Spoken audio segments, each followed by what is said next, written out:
Diqqat, diqqat! Xalq kutgan xushxabar. Farmonga ko'ra 2026-yil 1-iyuldan pensiyalar va nafaqalar hamda ijtimoiy reyestrga kiritilgan oilalarga bolalar nafaqalari va moddiy yordam to'lovlari miqdori 7% ga oshiriladi. Bunda yoshga doir eng kam pensiya miqdori oyiga 983 ming so'mni tashkil qiladi. Nogironlik pensiyalarining eng kam miqdori oyiga 1 083 ming so'mni tashkil etadi.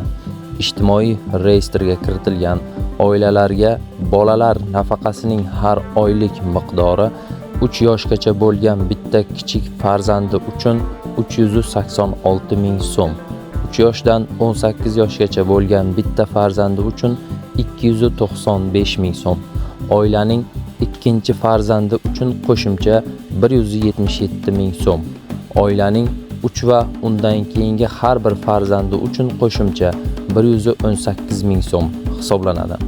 Ijtimoiy reyestrga kiritilgan oilalar uchun moddiy yordamning oylik miqdori 450 ming so'm etib belgilandi. 2026-yil 1-iyuldan pensiyani hisoblashning bazaviy miqdori 504 ming so'm etib belgilandi. Shu va boshqa xabarlar bilan tanishib olish uchun, bilib olish uchun kanalimizga obuna bo'ling hamda bir dona like bosib qo'yishni unutmang. Xayr, salomat bo'ling. Keyingi videolarda ko'rishguncha.